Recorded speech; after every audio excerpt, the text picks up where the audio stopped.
Good afternoon everyone. चलिए start करते हैं। लास्ट डे मैं थोड़ा सा आपको एक बार रिवाइज करा देता हूँ, whatever we discussed in the last class. थोड़ा सा उसका रिवीजन कर लेते हैं and then we will start today's topic, right. तो पहले तो कल वाली बात का हम रिवीजन कर लेते हैं। We will revise whatever we studied yesterday, right. अब देखो, कल जो हमने पढ़ा था वो हमने क्या पढ़ा था।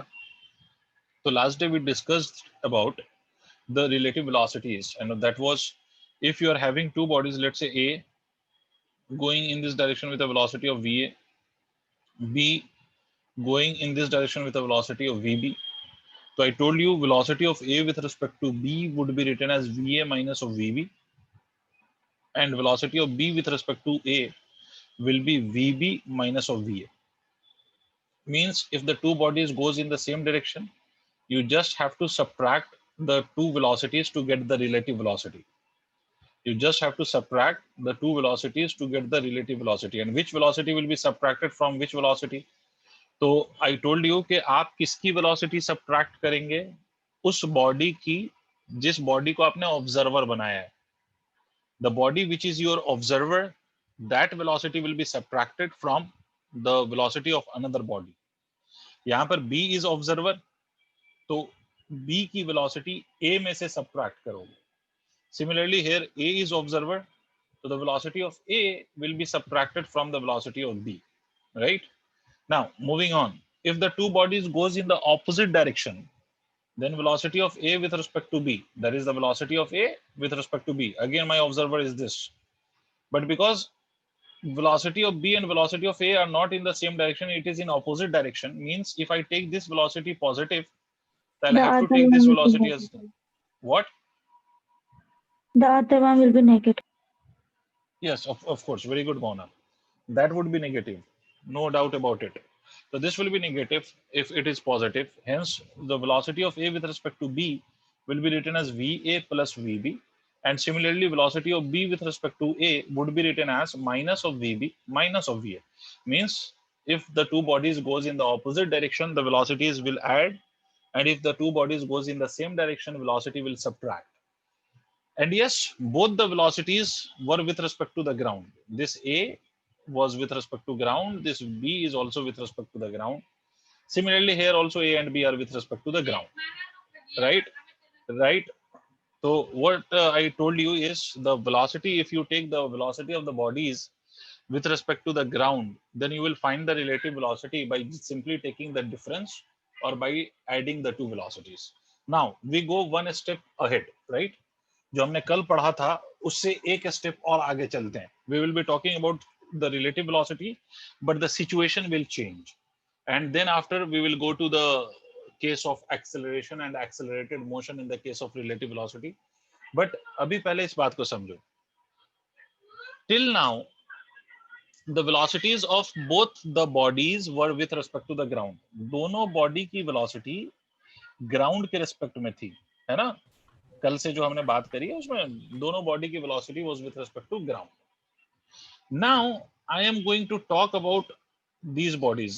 Let's say I have a body like this. Let's say it's a platform. Let's say it's a platform. मतलब ये कोई wooden board है ना? ये कोई wooden board कह लो, platform कह लो, plank कह लो, जो मन करे वो कह लो. मतलब ये कोई surface है which is moving with some velocity, and the velocity of this surface is with respect to the ground. मैंने इसको प्लेटफॉर्म कहा है ना? ये रेलवे प्लेटफॉर्म सिर्फ मत समझ लेना, ठीक है भाई? प्लेटफॉर्म का यही मतलब नहीं होता है कि रेलवे वाला प्लेटफॉर्म. तो it's just a platform which can be considered as a board, और it can be considered as a wooden board, or it can be considered as a plank, whatever it is. ठीक है? तो this is velocity of plank with respect to the ground, right? And let's say I am having a man who is moving on this platform with some velocity. मतलब एक बंदा है, एक man है, and this man is moving with a velocity with respect to the plank. मतलब man की velocity is not with respect to the ground. Man की velocity is not with respect to the ground. ठीक है? Man की velocity ground के respect में नहीं है. Man की velocity किसके respect में है? मैन की वेलोसिटी प्लेटफॉर्म के रिस्पेक्ट में है. Is everyone understood this? Velocity of Yes, man is sir. Yes, not with sir. respect to the ground, it is with respect to Yes, the sir. platform. Yes, Okay, sir. good. अगर आपको समझ में आ गया तो बहुत बढ़िया. अब मेरी बात सुनिए सर, ये वेलोसिटी प्लेटफॉर्म के रिस्पेक्ट में है. अब मैं चाहता हूं, what I am interested in, I want to find the velocity of man with respect to the ground. मैं चाहता हूं वेलोसिटी ऑफ मैन बताऊं with respect to the ground. मुझे पता करना है कि what would be the velocity of man with respect to the ground. This is my aim to find. ये मैं चाहता हूं. I want to find out this velocity, right? Man's velocity with respect to the ground. Clear? Now, how would you do that? तो अब देखो, हमने पढ़ा है बेटा velocity of man with respect to platform. Can I write this as velocity of man with respect to the ground minus of velocity of platform with respect to the ground? Tell me yes or no. भाई Yes, it is sir. Same. जैसे अगर हम कहें velocity of A with respect to B means velocity of A minus of velocity of B, and both of these velocities is taken with respect to the ground. Is it clear bete? Yes, sir. Everyone please Yes, respond to it. sir. Yes, Okay. sir. ठीक है. So please explain it again. Okay, I'm repeating this again. Beta, if I tell you velocity of one body with respect to another body, what do? You just subtract the two velocities. Is it right, Janvi? I mean, I'm saying velocity of A with Yes. respect to B. What will you write this velocity of A with respect to B? How would you write this? So of course, you will take the difference of two velocities. You will write it as velocity of A minus of velocity of B. Is it clear? Yes, sir. Okay. Similarly, velocity of man with respect to platform. How will you write this? So velocity of man with respect to the platform is nothing but the difference of these two velocities. That is velocity of man minus of velocity of platform. Is it clear? Yes. Sir. So we can write this as velocity of man with respect to the ground. Can I write it as velocity of man with respect to the platform plus of velocity of platform with respect to the ground? ऐसे लिख सकता हूँ या नहीं? Mona? Yes, sir. लिख सकते हैं. Means if on a moving body, if you also starts moving, मतलब अगर आप चलती हुई बॉडी पे, a body which is in motion, मतलब फॉर एग्जांपल मान लो कि there is a train, I cannot draw the train, but आप समझ लेना कि मान लो ये ट्रेन है and this train is going in this direction with a velocity of 10 meter per second, और इस पर कोई हीरो है, ठीक है, लेट्स से कोई एक्शन हीरो सनी भाई अपने, ठीक है, he is running on the train in the direction of motion of the train with a velocity of 4 meter per second. तो जो बंदा ग्राउंड पे होगा ना, ग्राउंड पे, तो ग्राउंड वाले के लिए सनी देओल की जो वेलोसिटी नजर आएगी, what will be the velocity of Sunny with respect to the ground? So that would be equal to simply 10 plus 4 is equal to 14 meter per second. Did you understand? Yes, sir. ठीक है. Yes. इसका मतलब अगर आप बेटे moving body पे if you start moving, if on a moving body if you start moving in the direction of motion of the body, अगर आप मूविंग बॉडी पे, ठीक है, अगर आप मूविंग बॉडी पे खुद भी दौड़ने लग जाओ, चलने लग जाओ, ठीक है, तो उस केस में आप हमेशा इस बात को याद रखिएगा कि आप दोनों की वेलोसिटी ऐड हो जाएगी with respect to the ground. Ground के रिस्पेक्ट में the net Excuse me, velocity, sir. या एक्सक्यूज, ग्राउंड के रिस्पेक्ट में दोनों वेलोसिटी का Sir, सम ले लेना आपने. बताओ. if yes. the person on the train is at rest, then for the person Then who is observing it from the ground, the velocity would be 10 only, na? yes, of course, it would be same as that of the velocity of the train because his own velocity is 0. So the sum would be simply 10. Of course, it would be 10. भाई सबको ये बात समझ में आ गई कि इसका कहना है, ये जो बच्ची ने पूछा है, ये इसका कहना है कि सर अगर मान लो कि ये वाला बंदा Sunny Deol is simply sitting inside the train, which is impossible कि सनी देओल चुपचाप बैठा रहे, बट लेट अस से कि Sunny Deol has no velocity, his velocity is 0. So what will be the velocity of Sunny Deol with respect to the ground? So Sunny with respect to the ground would be written as 10 plus of 0, that is equal to 10 meter per second. Is it correct? Yes, ठीक sir. है. तो ये Yes. वाला note कर लो, आगे बढ़ते हैं हम इसी में.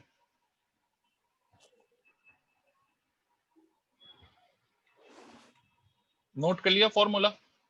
No, sir. कर लो. If anyone is having any sort of doubt, please ask me. इसका मैं एक और एस्पेक्ट समझाता हूं आपको, इसको जल्दी से नोट करिए.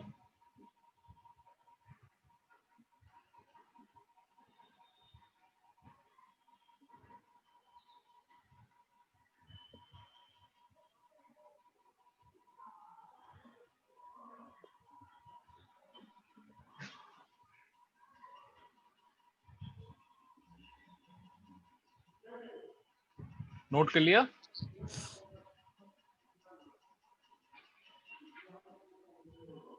Yes, sir. तारिक नोट कर लिया बेटे? Yes, sir. Yes, sir. Okay okay, ठीक है। अब मेरी बात ध्यान से सुनो जानवी, इसी कॉन्सेप्ट को we will represent in an another way। ये velocity of platform है with respect to the ground, right? अब इसी कॉन्सेप्ट को I'll take this concept with, I'll attach this concept with river and boat। देखो आपने, पता नहीं मुझे बचपन में आपने पढ़ा या नहीं पढ़ा है, बट आप रिवर के केस में दो टर्म्स यूज होते थे, एक को आप डाउन स्ट्रीम कहते थे और एक को अप स्ट्रीम कहते थे। शायद किसी को याद हो Yes, आप में से, है ना? ये मैथमेटिक्स में आते थे ऐसे क्वेश्चन, डाउन स्ट्रीम और अप yes, स्ट्रीम, है ना? What is the meaning of down stream? जिसको नहीं पता है वो सुन ले। डाउन स्ट्रीम का क्या मतलब होता है भाई? तायरा तारिक, मतलब बी बी I am also from the same region जहां से ताहिरा और तारिक है, तो मैं जानता हूं कि इसको वहां पर क्या नाम दिया जाता है। ताहिरा और तारिक आपने सुना होगा ज्वार भाटा, पता नहीं मुझे, आपको नहीं पता क्या आपके रीजन में क्या बोला जाता है? ज्वार भाटा सुना है नदी में? No, sir. No, sir. है ना? नहीं सुना है? अरे तो क्या सुना है? दुनिया में क्या लेने आए हम? खैर, डाउन स्ट्रीम और अप स्ट्रीम, भाई एक तो होता है कि आप जिस दिशा में नदी बह रही है उसी दिशा में आप चले। Okay, I repeat it again. The direction in which river is flowing, let's say this river is flowing in the direction towards right, and my boat in this river is also moving in the same direction in which the river is flowing। Did you understand, Mona? तो या आप, या तो boat हो या you are swimming in the river, तो if your velocity or the direction of your velocity is same as that of the river velocity, then that case would be called as downstream। फिर से मेरी बात समझो, आपकी velocity river के अंदर, उसकी डायरेक्शन वही हो जो रिवर की डायरेक्शन है वेलोसिटी की, तो that case is called as downstream. Is it clear और not? Please tell me.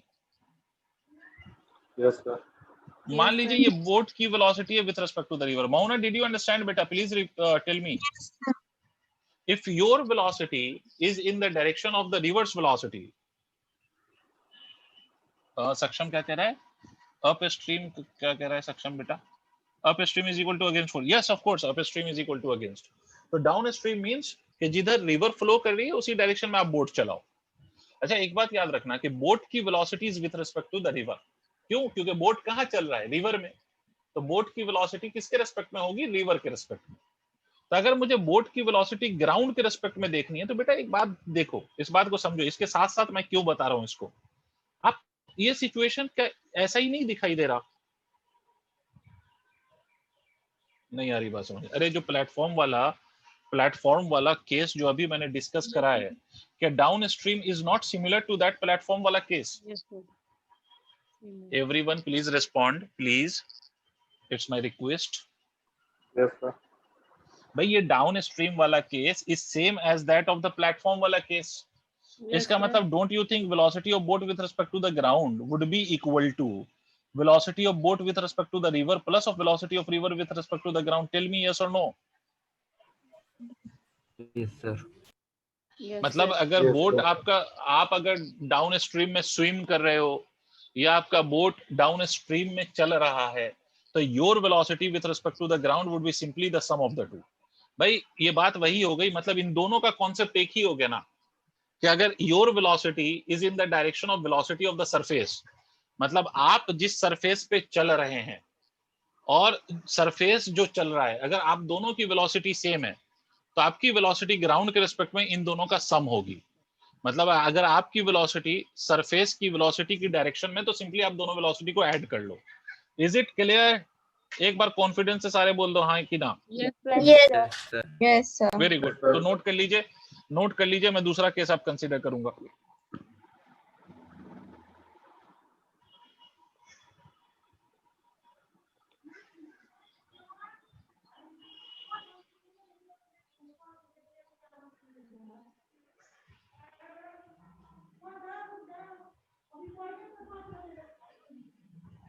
Note कर लिया sir?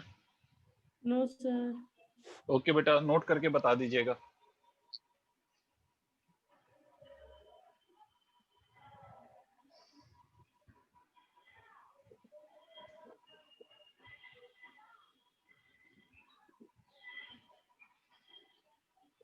Sir, done. Okay good. Mona, can I erase बेटा? Yes, sir. Okay, moving on. अब इसी का दूसरा कॉन्सेप्ट समझो। मैं I will do this on the next slide.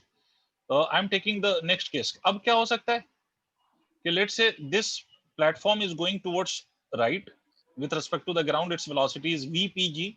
Vpg means the velocity of platform is with respect to the ground. It is your platform. Now there's a man on this platform and this man is going towards left. Janvi, समझ आ रही है बात? Man is going towards left with respect to the platform. Yes. Did you understand?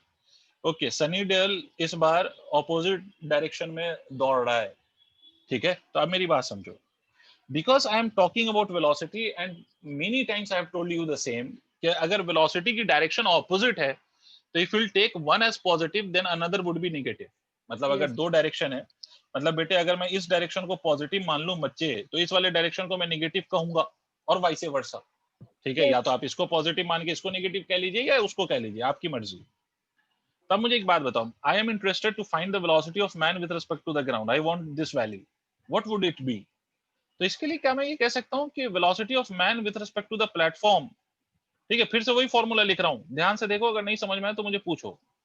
That can be written as velocity of man with respect to the ground minus of velocity of platform with respect to the ground. Is it clear till here? Tell me yes or no. Yes, sir. Acha, what will you comment on the sign of this velocity of the man with respect to platform? इसका sign कैसा होगा? Positive रहेगा या negative लेना चाहिए? Negative, Negative. sir. Of course it would be negative, right? तो अब आपको निकालना क्या था? You have to find out this value, right? The velocity of man with respect to the ground is nothing but velocity of man with respect to the platform plus of velocity of platform with respect to the ground. What does this mean? कि अगर आप opposite direction में चल रहे हैं, ठीक है, on a moving surface, मतलब आपका moving surface right की तरफ जा रहा है and you are moving towards left, तो ground के respect में आपको velocity निकालने के लिए you will have to subtract the two velocities. क्या मतलब हुआ? For example, let's say again I'm considering a train which is running with a velocity of 10 meter per second, and there's a man who is going in this direction with a velocity of this is the man's velocity with respect to the train, and this is 6 meter per second.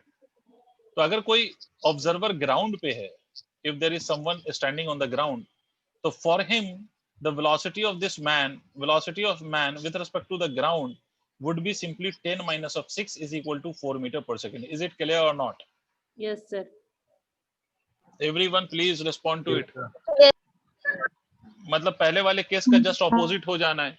इसीलिए आपने ये real life आपकी daily life experience है ना? मैं daily life तो अभी कह रहा हूं, बट ये पहले 2019 BC, that was before corona, it was your daily life experience. मतलब आप मॉल वॉल में जाओ तो उसके अंदर एस्केलेटर होता है, एस्केलेटर, चलता फिरता स्टेयरकेस होता है ना, चलता फिरती सीढ़ी, Yes, sir. है ना? तो एस्केलेटर की डायरेक्शन में अगर आप चलते हो तो आप ऊपर जल्दी पहुंच जाते हो। या तो आप खड़े रहो तो एक टाइम के बाद आप फर्स्ट फ्लोर पे पहुंचोगे, अगर आप चलने लगो तो फर्स्ट फ्लोर पे आप जल्दी पहुंच जाओगे, और अगर आप एस्केलेटर जिस डायरेक्शन में जा रहे हो उसके अपोजिट चलने की कोशिश करो तो आपको ज्यादा टाइम लगेगा to reach the first floor. नहीं आ रहा Yes, sir. भाई, क्योंकि वेलोसिटी सब्ट्रैक्ट हो रही है ना सर। अपोजिट डायरेक्शन में वेलोसिटी क्या होती है? सब्ट्रैक्ट होती है। अब मैं इसी बात को फिर से रिवर बोट के साथ कनेक्ट कर देता हूँ, इसी को मैं रिवर के साथ कनेक्ट कर देता हूँ। पहला केस मैंने लिया था downstream, the next case is called as upstream. अब आपको मतलब समझ में आ गया होगा अप स्ट्रीम का क्या मतलब है। कि Yes, भाई sir. अगर मैं अपना बोट चलाऊं या मैं स्विम करूं in a direction opposite to the direction of river velocity, this is the direction of river velocity with respect to the ground, and this is the direction of boat with respect to the river, and of course it is in the opposite direction. ठीक है, तो आपको ये बिल्कुल ये same case नजर आ रहा होगा। प्लेटफॉर्म वाला केस है ना, ये बिल्कुल ऑपोजिट डायरेक्शन वाला केस। तो velocity of boat with respect to the ground कितना होगा sir? That will be nothing but the difference minus of velocity of boat with respect to the river. plus of velocity of river with respect to the ground. Did you understand this or not? This is the case of upstream. That was previous one was the case of downstream. अब मेरी बात समझो, अब खुद logically सोचो कि मेरी बात समझना, लॉजिकली तुम्हें शायद समझ आ जाए. रिवर इधर जा रही है with a velocity of 10 metre पर सेकंड, ठीक है, और आप इधर अपना बोट चलाना चाहते हो या स्विम करना चाहते हो, जो भी करना चाहते हो आप, वो आप इधर करना चाहते हो ऑपोजिट डायरेक्शन में. तो ये काम आपके लिए आसान होगा या जिधर रिवर जा रही है उधर स्विम करना आसान होगा, ये बताइए. Downstream आसान. Of course, downstream would be easier than that of the upstream because you are going opposite to the direction of river. तो मतलब opposite जाओगे तो river आपके motion को oppose करेगा. And if you are going down the stream means river आपके motion को support करेगा. Simple सी बात है. तो जब oppose करेगा तो चीजें subtract हो जाती हैं और जब support करेगा तो add हो जाएगा. Did you get this, Mohana? Logically सबको ये clear हुआ? Yes, sir. Yes, logical sir. है ना भाई कि अगर आप किसी मतलब जिधर चल रही है दुनिया, अगर आप उधर जाएंगे तो चीजें आसान है. आप दुनिया जिधर चल रही है उसको अपोज करो, तुम जरा करके देख लो रियल लाइफ में.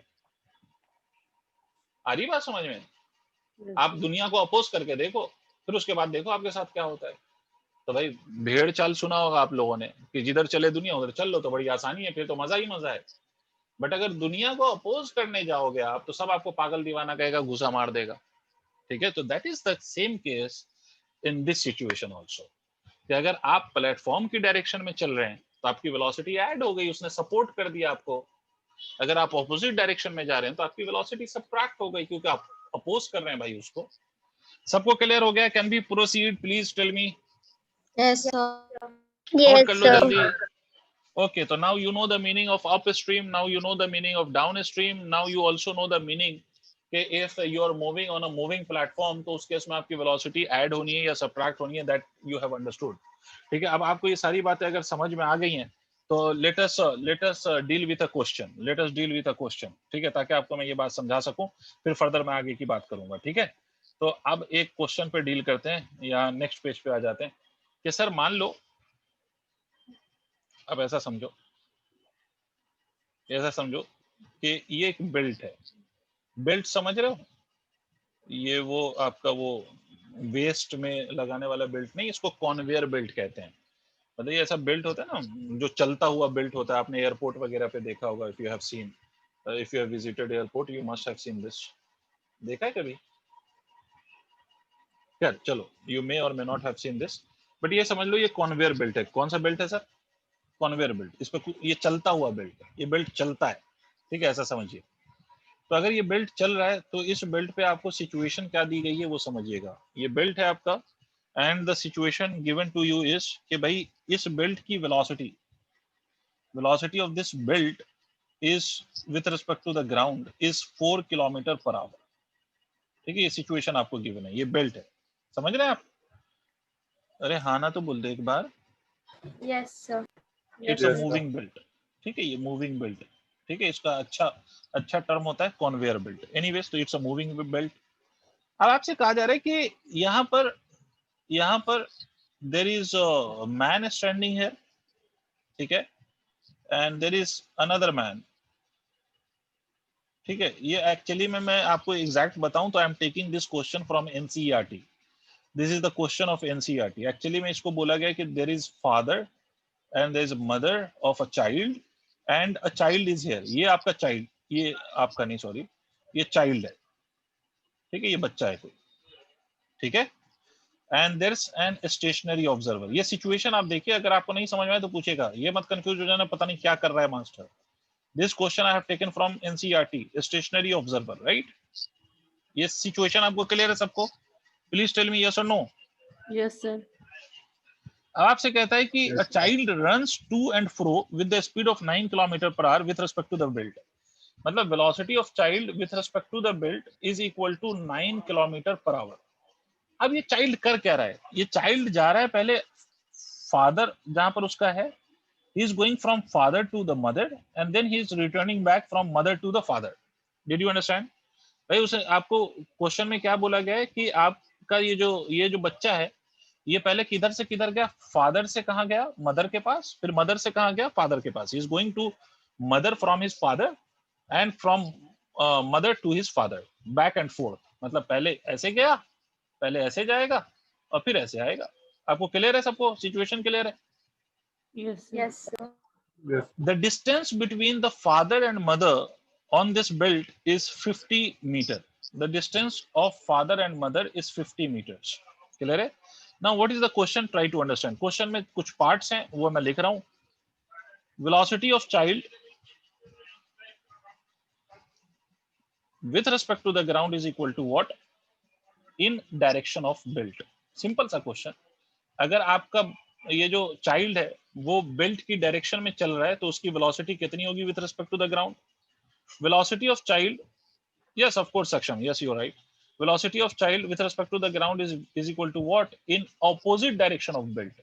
मतलब अगर चाइल्ड ऑपोजिट डायरेक्शन में जाएगा बेल्ट के तो ऑपोजिट डायरेक्शन ऑफ बेल्ट. जल्दी जल्दी से आंसर बता दो, क्वेश्चन लिखते के साथ आपको आंसर समझ में आ रहा होगा. ठीक है. And the last part of this is time taken by the child in both the cases. Okay, Janvi, whatever you have got, I'll check that. Third part of the question, Janvi, how it became 50 and minus 50? Janvi, this 50 is distance between the father and mother.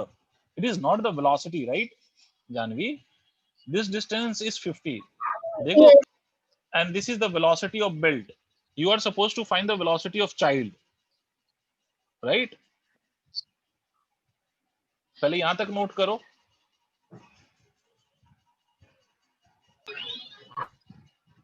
कर लिया? Sir, wait. Okay.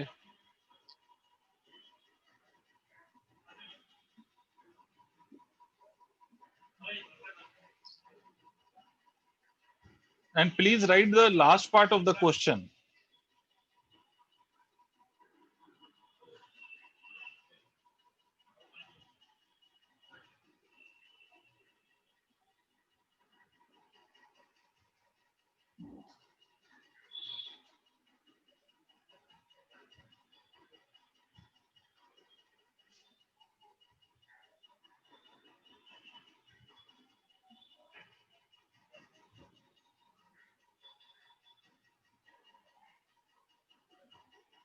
Write the last part of the question.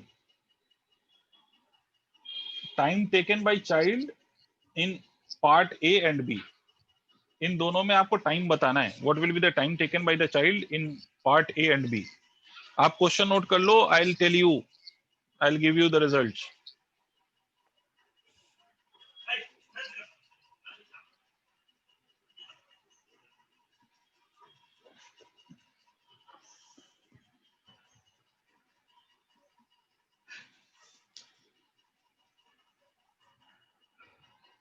Okay. Yes, right. Finally, Janvi, you have got the right answer. अच्छा बेटे, मैं बाकी चीज erase करके बता सकता हूँ अब. Can I erase other quantity, other Yes, things that is written? Everyone, please respond to it. मैं इरेज कर सकता हूँ क्वेश्चन का part. Yes, sir. Okay. Velocity of child with respect to the belt is 9 kilometre पर hour. अब देखो बहुत आसान सी बात है सर. स्टेशनरी ऑब्जर्वर को भी थोड़ी देर के लिए मैं मिटा देता हूँ बिकॉज आपको पता चल गया कि whatever we are doing it with respect to the stationary observer. अब ट्राई टू अंडरस्टैंड. फर्स्ट हमें क्या पूछा गया है? हमें पूछा गया कि व्हाट विल बी द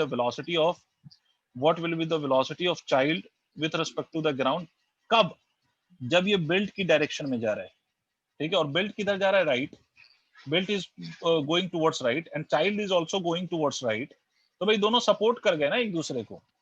मतलब आपको नहीं लगता 9 + 4 = 13 किलोमीटर पर आवर? टेल मी यस और नो.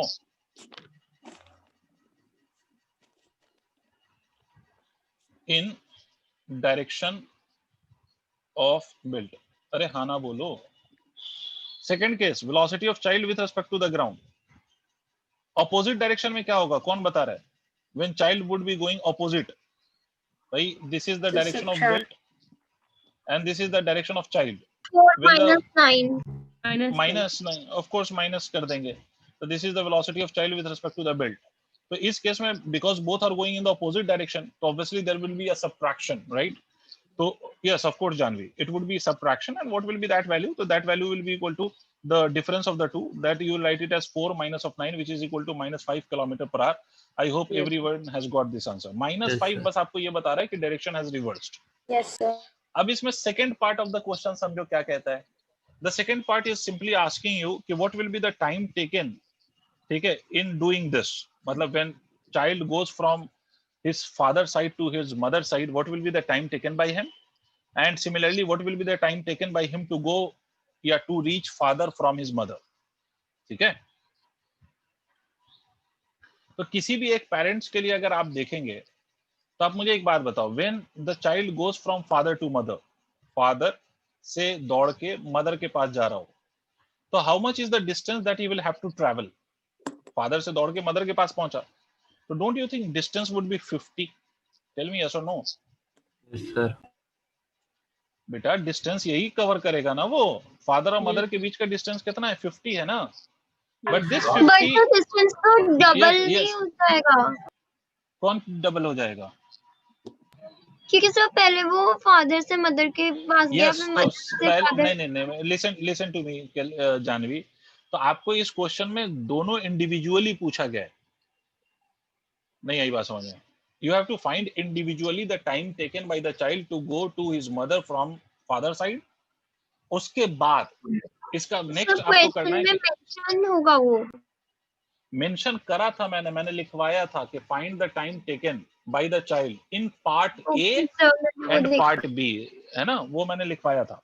तो फादर से मदर. अच्छा, बट एक बात पे ध्यान दो, ये 50 मीटर है और ये जो वेलोसिटी आई है ये 13 किलोमीटर पर आवर है. तो यूनिट इज नॉट सेम.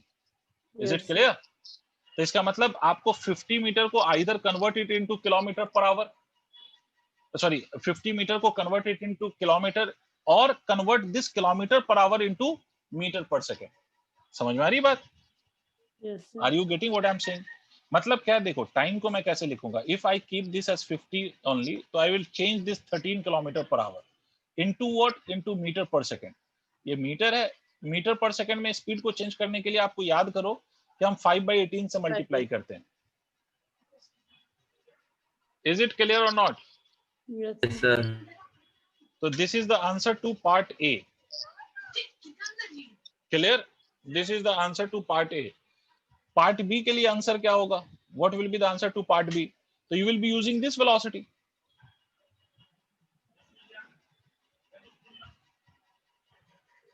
नहीं आ रहा भाई, कैसे समझाएं? Yes, sir. भाई सबको क्लियर हो गया? छोटी सी बात सबको समझ में आ गई? बेटे हाँ ना बोल. Yes, sir. yes, ठीक sir. है. अच्छा, अगर पार्ट बी के लिए करते तो भी डिस्टेंस कितना आता? 50. But in that case speed कितनी लेते आप? 5/18, Minus 5/18, yes, sir. है ना. तो अच्छा, ये इधर से इधर जब जाएगा तो डिस्प्लेसमेंट भी -50 लिखेंगे आप. क्यों? क्योंकि ये डिस्प्लेसमेंट है ना. तो अगर आप राइट की तरफ ले रहे हो डिस्प्लेसमेंट पॉजिटिव, तो लेफ्ट की तरफ डिस्प्लेसमेंट नेगेटिव लोगे या नहीं लोगे? Yes, sir. मौना,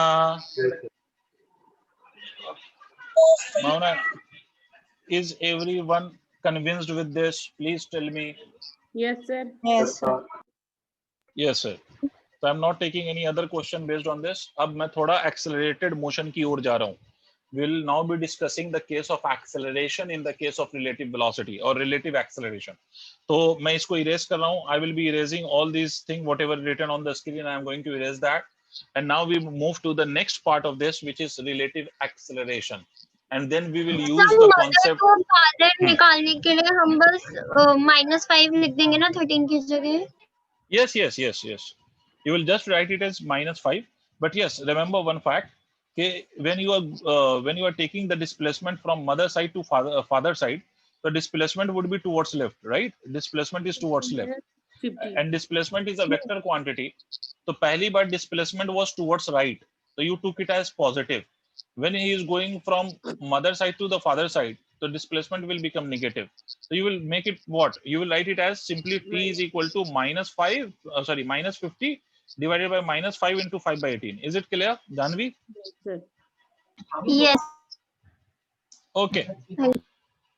Okay. Now moving to write the next point. Relative acceleration. Hurry up. अब देखो जो भी आपने पढ़ा है ना अभी तक, whatever you have studied for relative velocity, the same concept applies to relative acceleration. Relative velocity and relative acceleration has the same concept and the same equations. So whatever you have studied for relative velocity, the same will be applicable to relative acceleration.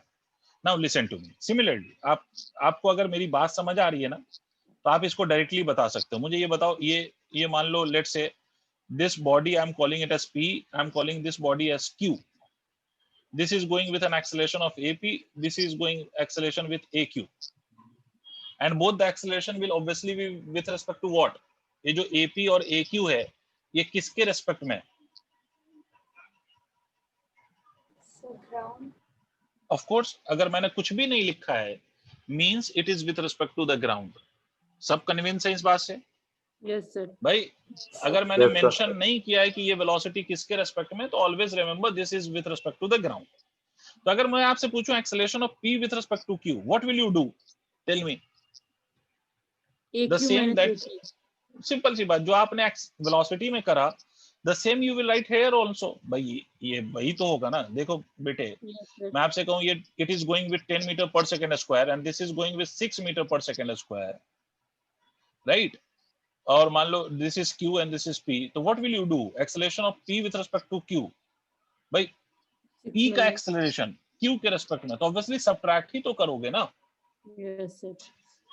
यार सबकी आवाज नहीं आ रही है। Yes, sir. Yes, sir. Yes, sir.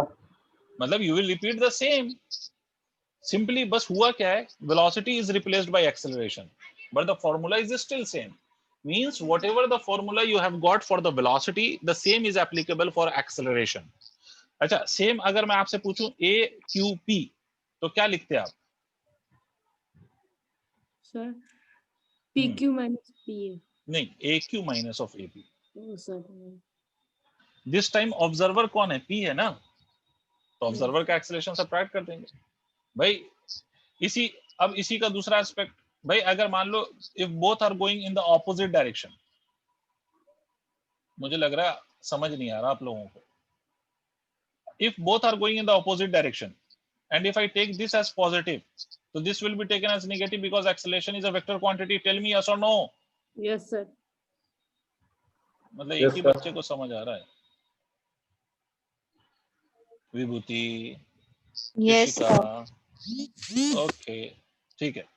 तो acceleration of p with respect to q would be equal to what? Acceleration of p minus of acceleration of q, but acceleration of q is itself a negative quantity, so apq would nothing be but ap plus of aq, मतलब add करेंगे, right? Similarly, acceleration of q with respect to p would be nothing but acceleration of q minus of acceleration of p, but aq is itself negative, so I'll put a negative sign. Matlab the formula is same. If two bodies moves in the same direction, the relative acceleration would be the sum, relative acceleration would be the difference of two accelerations. And if the two bodies moves in the opposite direction, the relative acceleration would be the sum of two acceleration. I hope everyone is convinced with this, right? Yes, sir. Note करो, मुझे Yes. बताओ, मैं note कर लो, फिर मैं erase करूंगा and then I will talk about equations of motion, how to apply equation of motion with respect to one of the moving body. तो जल्दी से ये कर लो, नोट कर लो।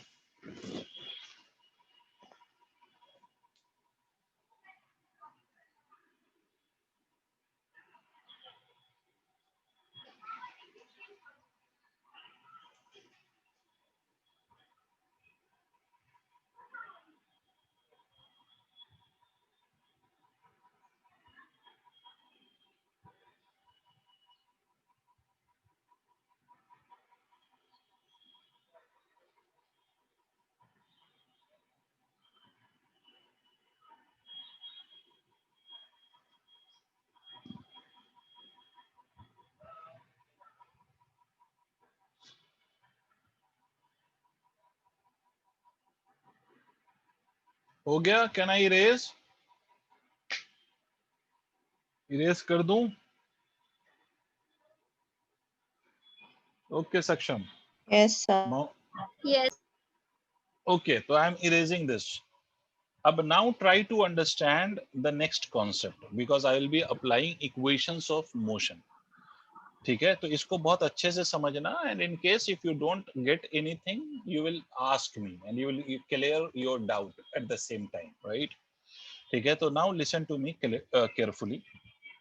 Now what we are going to discuss is the equations of motion again, but yes, this time we are not going to derive it, but we are just going to talk about the application of these equation, how to apply this when you solve question with respect to one of the moving body. Try to understand. अभी तक जो हम equation of motion लगा रहे थे, है ना, we applied equation of motion, and in those cases we applied the equation of motion for a body with respect to the ground. For example, अगर मान लो कि I have a one body and this body is going with a velocity of 10 meter per second, right, and it is accelerating at the same time with a velocity of acceleration of 2 meter per second square. तो अगर मुझसे कोई पूछ ले कि भाई what will be its velocity after 2 seconds, तो हमने सिंपली यूज करा था, we used v is equal to u plus at, right? But here this a is also with respect to the ground because nothing is mentioned. ठीक है, आपने mention तो नहीं करा ना कि एक्सेलरेशन किसके रिस्पेक्ट में है ये, तो अगर आपने ऑब्जर्वर को मेंशन नहीं किया तो इसका मतलब है this will obviously be with respect to the ground. Similarly, you told the velocity of the body to be 10 meter per second, but you didn't mention the observer. ठीक है, with respect to whom it is 10 meter per second. तो आपने ये mention नहीं किया. इसका मतलब है this velocity obviously is with respect to the ground, right? तो इसका मतलब कि ये जो velocity final आएगी, final velocity, it will also be with respect to the ground, and you will just write it as v is equal to u plus at, है ना?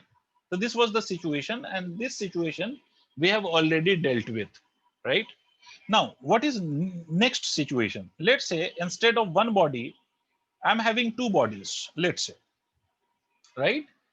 This body is having initial velocity ua, this body is having initial velocity ub, let's say. This is accelerating with an acceleration of a, and this accelerating with an acceleration of b, right? Are you getting what I'm saying? And the initial separation between them is x. सबको मेरी आवाज जा रही है? Yes, sir. Excuse Okay. me, sir. Yes, excused. बोलो. So can you please explain इसका पहले वाला page again? The पहले वाला part which was there, I told you कि पहले वाले part में मैं ये आता हूँ इस पर. एक मिनट. अरे पहला वाला नहीं आ रहा. ठीक है, मेरी बात सुनो. मैंने आपसे बोला कि फॉर एग्जांपल इफ आई से कि ये एक बॉडी है and its velocity is let's say 10 metre पर second. This body is accelerating with an acceleration of 2 meter per second square. So beta, tell me one thing. Is it mentioned with respect to whom this velocity is 10 meter per second for the body? Observer mention है क्या यहाँ पर? जिसने पूछा था वो बताए. Yes, sir. Ishika, do we have any specific observer with respect to whom we are saying that this velocity is 10 meter per second? Sir. कोई observer तो as such मैंने mention नहीं करा ना. इसका मतलब this velocity is with respect to the ground. Is it clear? Yes, sir. Similarly, this acceleration is also with respect to the ground. तो अगर मुझसे कोई कहे कि भाई फाइनल वेलोसिटी कितना होगा after a time of 2 second, let's say, तो I will use this equation v is equal to u plus at and I will find the final velocity. So this final velocity will also be with respect to the ground, right? Means what I'm trying to say is all the velocities and the acceleration is with respect to the ground. All the velocities and the acceleration is with respect to the ground, right? This is what I'm trying to say. But Yes, now, sir. okay, but now try to understand कि अब इस बार मैंने I am taking two bodies. Let's say the body is A, the body is B, and the separation between them is x. मैंने दोनों की velocity और acceleration लिखा है with respect to the ground. अब मान लो मुझे ये देखना हो कि what will be the final velocity of A.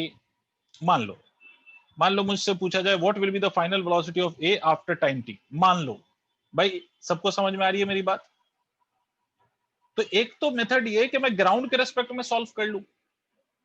Tell me one thing, एक तो तरीका ये है कि मैं ग्राउंड के रेस्पेक्ट में सॉल्व करूं, या दूसरा तरीका ये भी है कि मैं किसी एक बॉडी पे बैठ जाऊं। मान लो मैं बी को ऑब्जर्वर बना लूं, मान लो मैं बी को ऑब्जर्वर बना लूं और उसके बाद इस क्वेश्चन को सॉल्व करूं। नहीं आया भाई, या तो मैं ग्राउंड के रिस्पेक्ट में सॉल्व कर सकता हूं, मैंने कल भी बताया था और एक एग्जांपल मैंने दिखाया भी था। Yes, sir. तो या तो मैं ग्राउंड के रिस्पेक्ट में सॉल्व कर लूं इसको, या else I solve the same question with respect to the another body. आ रही है बात या नहीं आ रही है, मुझे ये बताओ। Yes, sir. Yes, sir. If I'll be solving this question with respect to B, let us say कि मान लो let with respect to B I am solving everything, तो मैं what will be the velocity of A? Will it be UA or will you take the relative velocity of A with respect to B? मतलब अगर आप with respect to B solve कर रहे हो इस question को, तो आप A की velocity UA लिखेंगे या इसकी relative velocity लिखेंगे? Relative velocity. भाई सबको नहीं आ रहा, हट।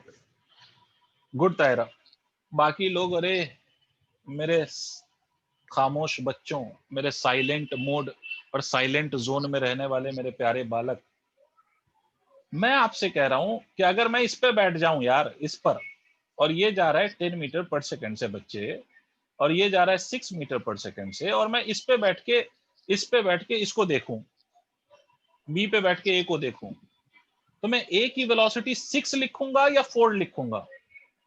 4 अरे अब समझ में आया, 4 लिखूंगा ना, मतलब रिलेटिव वेलोसिटी लिखूंगा ना। Janvi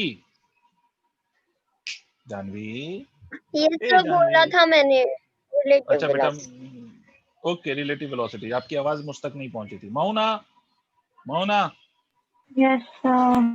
what will you write? Velocity यूए लिखोगे या it should be relative velocity?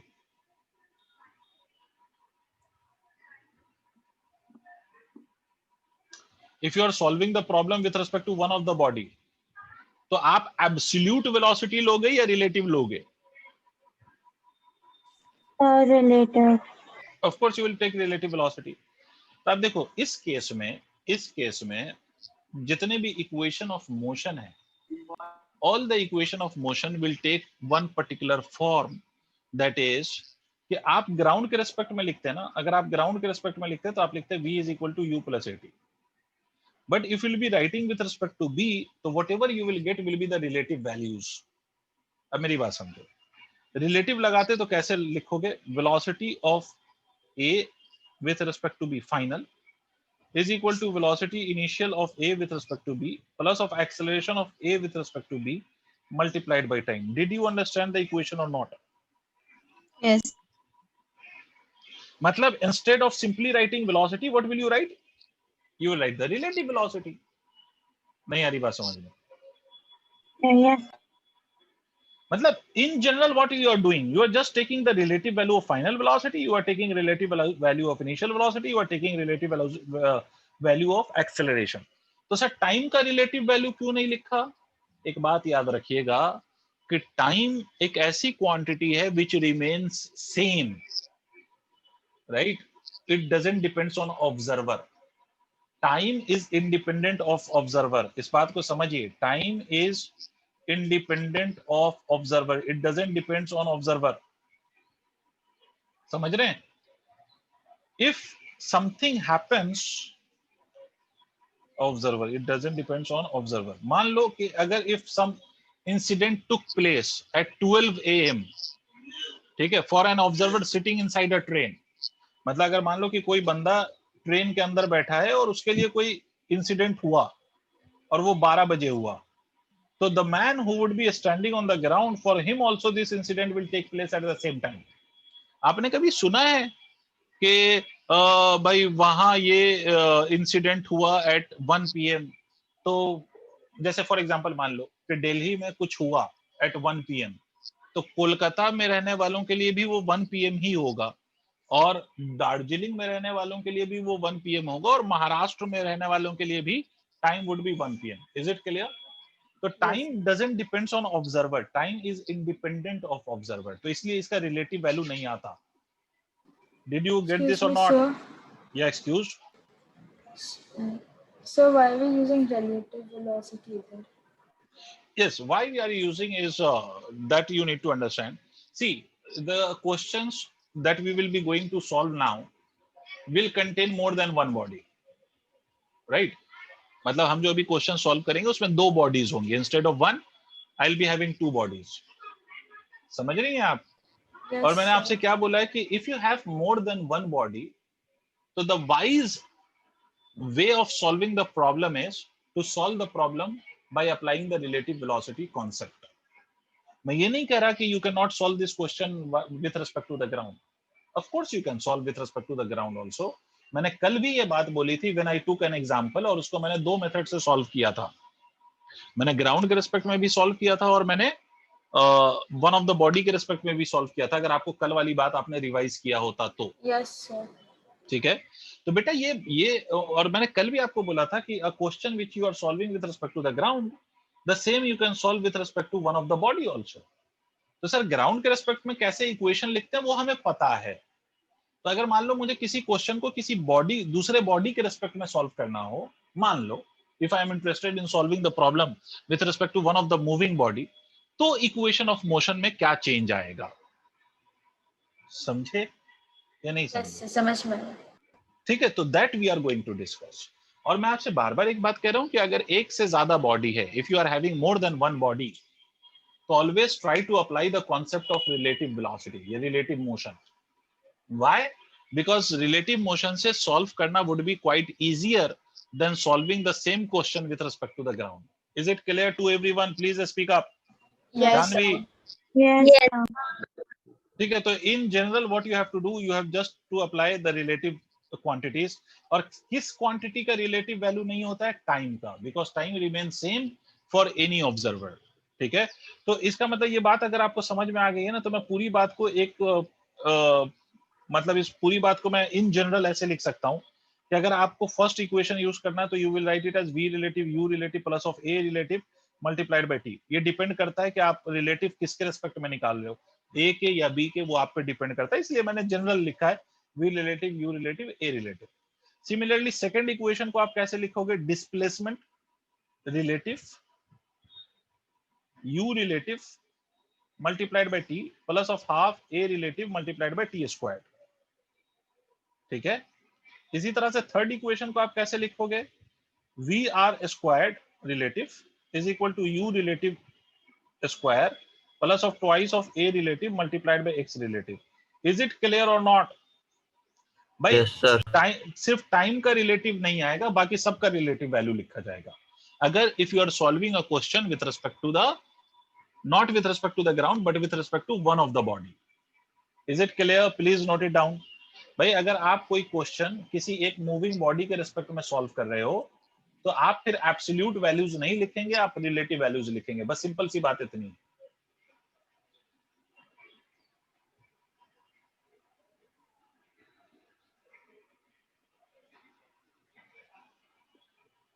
Sir अगर किसी को डाउट है तो please ask me.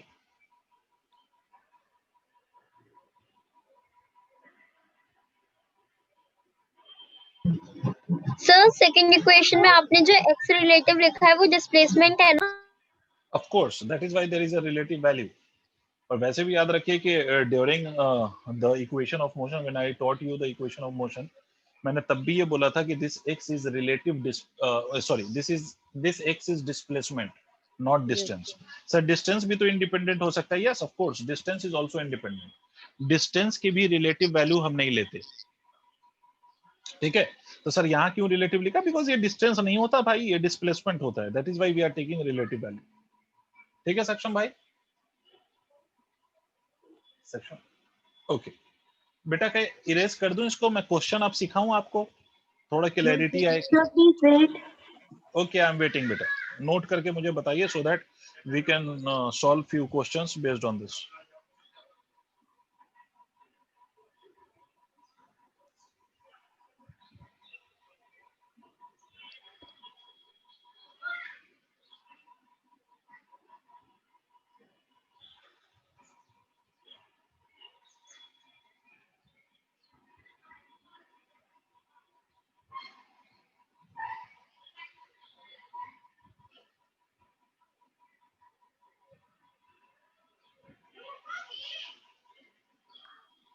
Sir, done. Okay, moving on. Let us solve So few please questions. Okay, sorry.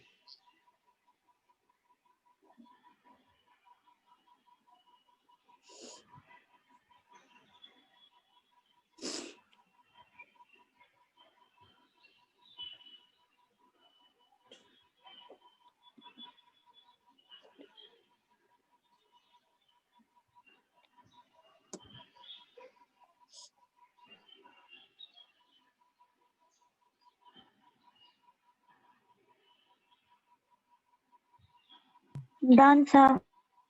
Okay, so moving on, let us understand this whole concept by some illustration that I will be taking now. Try to understand. My first question is, okay, if I say, okay, मान लो, I have two bodies. Try to understand the question. Ishika, बेटे समझ आ रही है बात? Yes, विभूति, sir. okay, Yes, sir. ठीक है. Let us say कि this body is having a velocity, let's say कितनी मानोगे? कुछ भी मान लो, 10 meter per second या 20 मान लो, क्या जाता है, मानना ही तो है. This is going with a velocity of 20 meter per second and accelerates at a rate of 1 meter per second square. Another body behind this body A is B, and this body is going with a velocity of 10 meter per second, but accelerating at a rate of 2 meter per second square. मतलब B is following A, right? And the initial separation between them is, let's say it is 1000 meter. Let's say it is 1000 meter. Tell me one thing, Tariq, तुम्हारी आवाज नहीं आ रही है. एक body चल रही है, उसका दूसरी बॉडी पीछा कर रही है ना? तो तारिक, मुझे पहले तो एक बात बताओ, Yes, sir. बी ए को ओवरटेक करेगा या नहीं? करेगा. भाई क्यों करेगा? उसकी वेलोसिटी तो कम है, तो हाउ कैन इट ओवरटेक ए? जी, इसका एक्सीलरेशन 2 मीटर पर वेरी गुड, वेरी गुड. भाई सबको ये समझ में आया?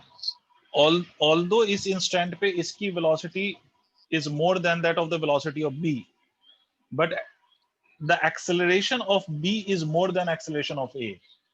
इसका मतलब कि बी की वेलोसिटी ज्यादा चेंज होगी. The change in velocity of B will be more in comparison to the change in velocity of A. मेरी बात सबको क्लियर हो गई?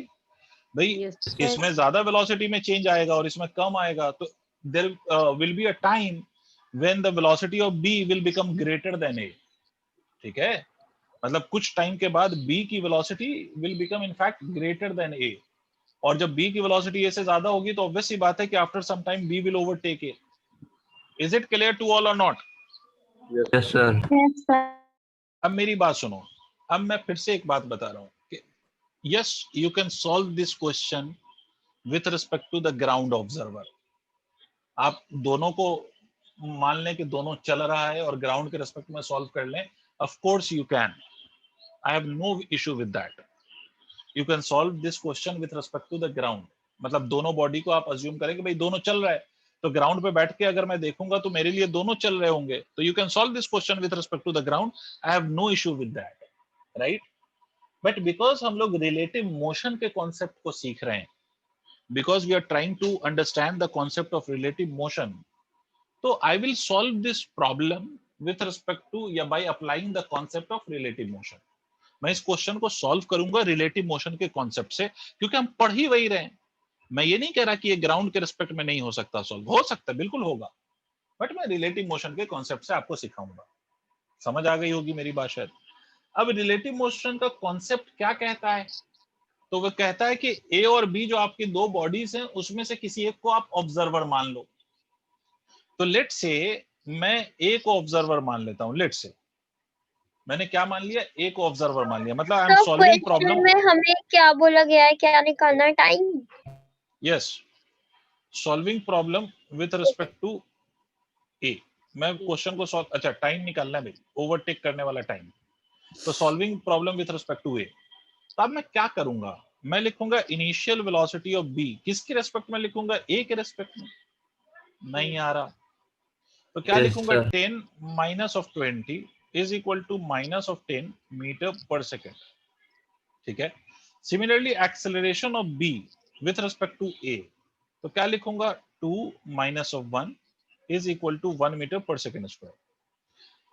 Ishika, if I made A my observer, if I have considered A to be my observer, तो A would be moving for you or it would be at rest for you? अगर आपने A को observer मान लिया है तो A move कर रहा है आपके लिए, is it in motion with respect to you और it is at rest with respect to you? At rest. Of course at rest. मैंने ये कल भी बताया था आपको कि जिसको आप ऑब्जर्वर मानोगे, है ना, the body which you will consider your observer will be at rest with respect to you. Clear है? तो मींस अगर ये ऑब्जर्वर हो गया, ये रेस्ट में है, and at some point B meets A, मतलब किसी समय के बाद, किसी टाइम के बाद बी जब ए को ओवरटेक करेगा, व्हेन बी विल ओवरटेक ए, तो आपको क्या लगेगा कि ए चला है या सिर्फ बी चल के पहुंचा है? महुना, B. ऑफ कोर्स आपको तो यही लगेगा कि B has covered this distance of 1000 metre, because for you A is not moving, right?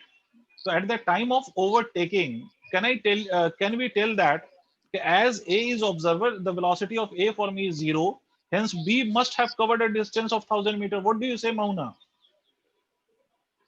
Yes, sir. Okay, good. So this means that the displacement of B with respect to A is nothing but 1000 meter. So what we are supposed to calculate is time. Tell me which equation can we apply here? We have displacement, we have acceleration, we have velocity. Don't you think I should apply x relative is equal to u relative multiplied by t plus of half a relative multiplied by t squared? Tell me yes or no. Yes, sir. Yes. X relative is 1000, u relative is minus 10. So minus 10 multiplied by t plus of half, a relative is 1 multiplied by t squared. It will become 2000 minus of 20, it will become, I am simplifying this, please understand, minus of 20t plus of t square. Or I can write this equation as t square minus of 20t minus of 2000 is equal to 0. Tell me, have you understood till here? Please, if you have any doubt, please ask me. Everyone, I'll be calling your name and please let me know. Tahira, समझ में आ गई बात? Yes, sir. Tariq, कोई doubt है? No, sir. Ishika, do you have any doubt? No, sir. Janvi, what about you? Doubt है? No. Janvi, I didn't get your voice. Janvi, do you have any doubt? No, sir. No. Mohana, what about you? No, sir. Vibhuti, No, sir. and last but not the least, Saksham bhai. Saksham, ये Saksham. Saksham, doubt है? No, sir, no doubt. Okay, good. Sir, Okay. just one thing. How does this minus 20 became 20? अच्छा, you have doubt in simplification, right? तो पहले आप No, sir. Note कर लो.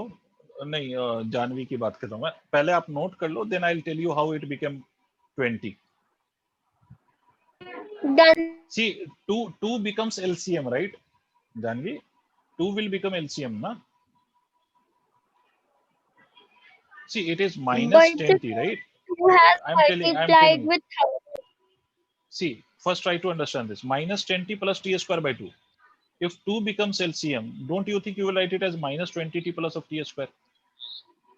Yes. That is why it become minus 20.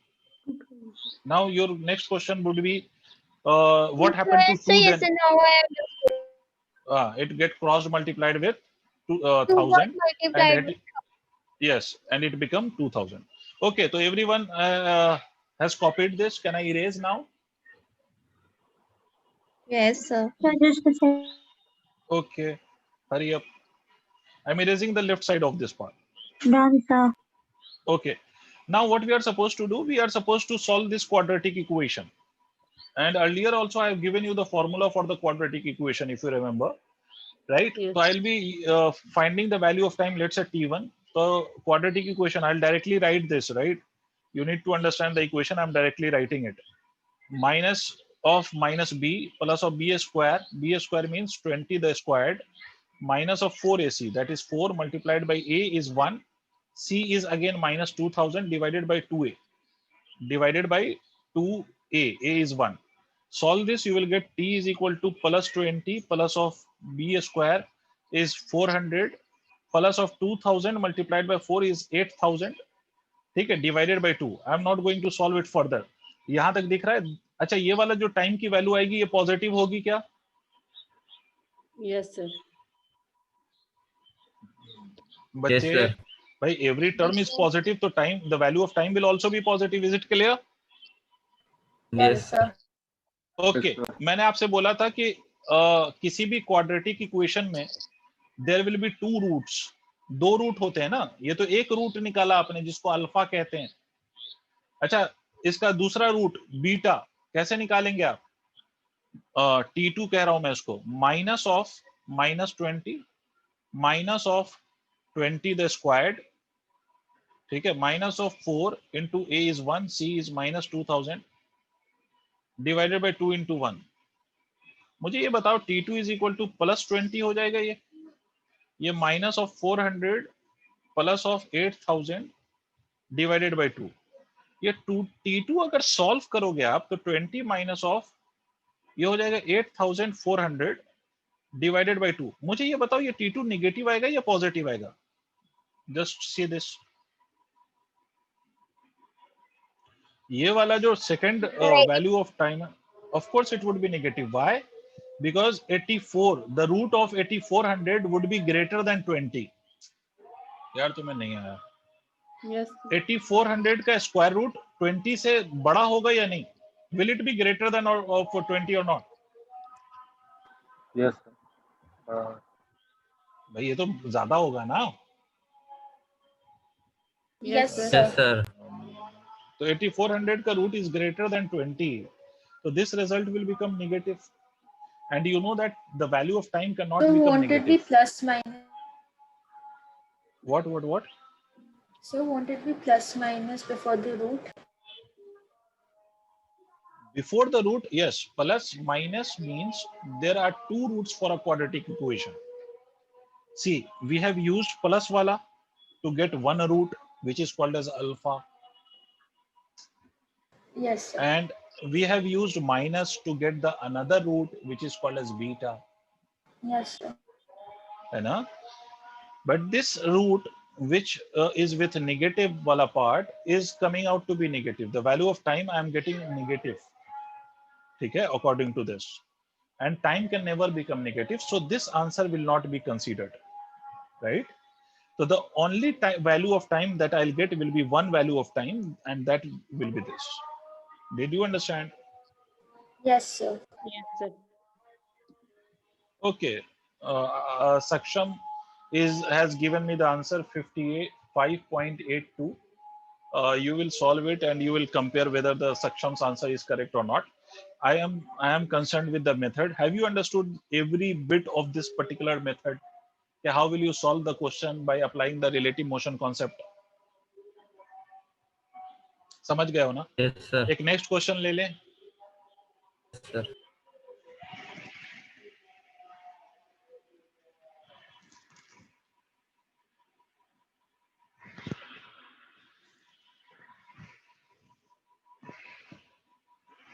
Okay, Janvi.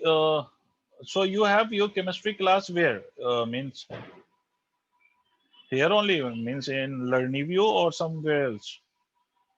Janvi?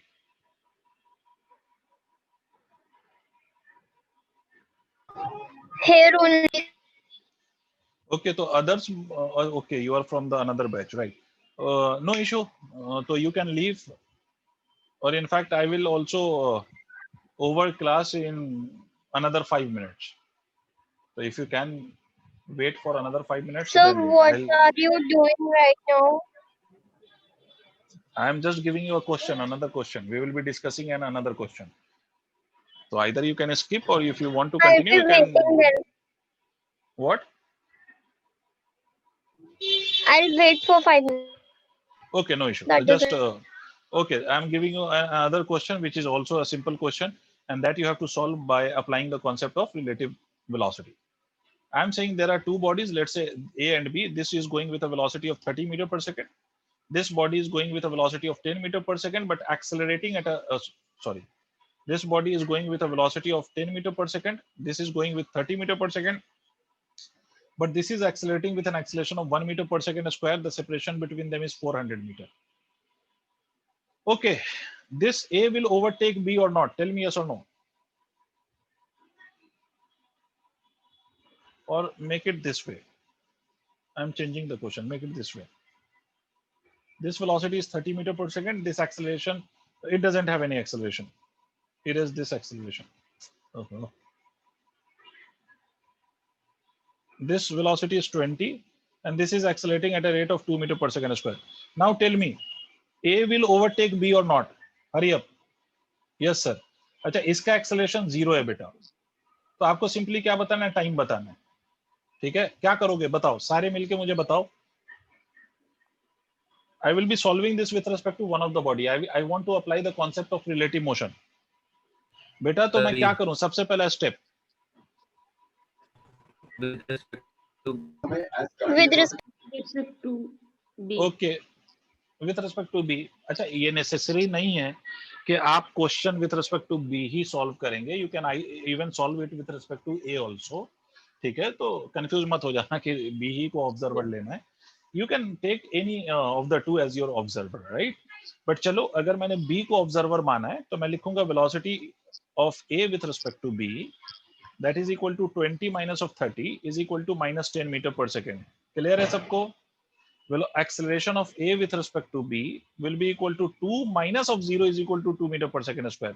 Ishika, I'm not getting any response from Yes, your sir. side. आपको समझ आ रही है बेटा? यस सर, समझ आ रहा है. विभूति? Yes, sir. ओके, तो x relative is equal to 400. अब क्या करें सर? इक्वेशन लगा लें. x relative is equal to u relative t plus of half into a relative multiplied by t square, because this is appropriate equation to solve this problem. x relative कितना लिखोगे आप? 400. u relative आप कितना लिखोगे? -10 multiplied by t plus of half. a relative कितना लिखोगे? 2 multiplied by t squared. This cancels out. So t square minus 10t minus 400 is equal to 0. Clear है?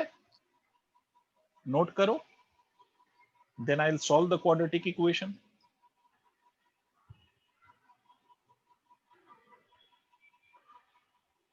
आप नोट कर लो, और जानवी आप नोट करके आप अपनी केमिस्ट्री की क्लास ज्वाइन कर लें, बिकॉज आप नोट कर लें और आपको पता है कि रूट कैसे निकालते हैं.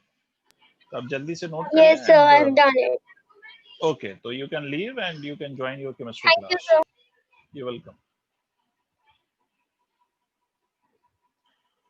रेस्ट आप नोट करके मुझे बताइए, तो फिर मैं आगे क्वाड्रेटिक इक्वेशन सॉल्व करूं. Done.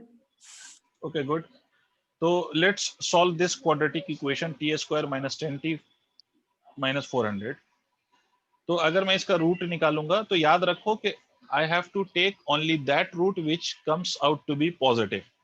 मतलब टाइम की हम सिर्फ वो वैल्यू कंसीडर करेंगे जो पॉजिटिव हो. टाइम कभी भी निगेटिव नहीं हो सकता. तो आप क्या लिखेंगे? Minus of -10. पहला वाला मैं लिख रहा हूं प्लस वाले साइन वाला. ये हो जाएगा बी स्क्वायर मतलब 10 squared minus of 4 into a is 1, c is minus of 400 divided by 2 into again 1. ठीक है, तो अब इसको लिख सकते हैं आप. t is equal to ये हो जाएगा 10 प्लस ऑफ, ये देखो ये 1600 होगा और ये 10 का स्क्वायर 100 होगा, तो under root 1700 divided by 2. Obviously this will be positive. ठीक है. अच्छा, इसका दूसरा रूट निकालोगे तो ये दूसरा वाला रूट पॉजिटिव आ भी सकता है, नेगेटिव भी आ सकता है. अगर नेगेटिव आए, ओके सक्षम, गुड. अगर ये सक्षम के according to Saksham the answer to this is 25.61 seconds. ठीक है. अच्छा, अब दूसरा रूट निकालें। भाई आपने नोट कर लिया है सबने? Can I find the second root? Yes, sir. Okay, तो let's find the second value of root. मान लो कि मैं t2 निकालूं, I am calling it as t1 and let me take t2। तो मैं क्या लिखूंगा? माइनस ऑफ -10 माइनस ऑफ, यहाँ प्लस वाला था, अब यहाँ माइनस वाला आ गया, फिर से ये 100, फिर से प्लस ये 1600 डिवाइडेड बाय 2 into 1। ठीक है, आप मुझे बताओ कि if will solve this t2, this will become equal to 10 minus of under root 1700 divided by 2। ये आंसर पॉजिटिव आएगा या नेगेटिव आएगा Tariq? Yes, sir, negative. Negative आएगा, because this is 1700 and the root of 1700 will be greater than 10 और इसके साथ minus लगा हुआ है, तो net result will become negative. इसका मतलब फिर से हम इस वैल्यू को कंसीडर नहीं करेंगे।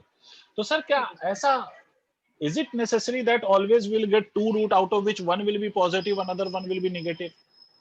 सर क्या हमेशा ऐसा होगा कि टाइम का दो रूट अगर हम निकालें तो एक पॉजिटिव आएगा और दूसरा हमेशा नेगेटिव आएगा? ये नेसेसरी नहीं है।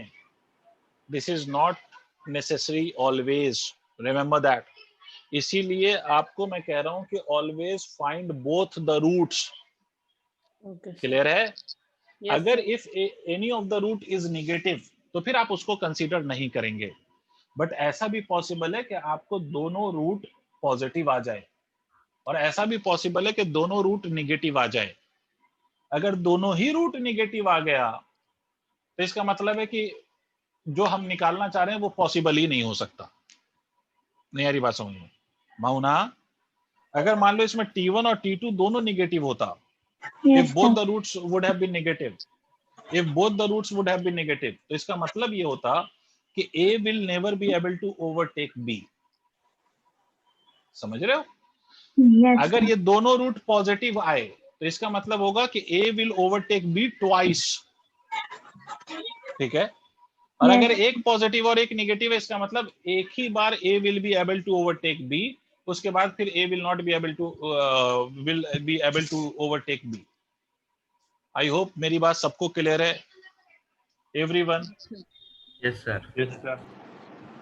ठीक है, तो अब Yes, मेरी बात sir. मैं फिर से रिपीट कर रहा हूँ। वैसे तो मैं कुछ और क्वेश्चंस कराऊंगा in the next class, and in the next class we will start graph, but try to understand what I have said कि whenever you have more than one body, always apply the concept of relative motion, means always try to solve the problem with respect to one of the body।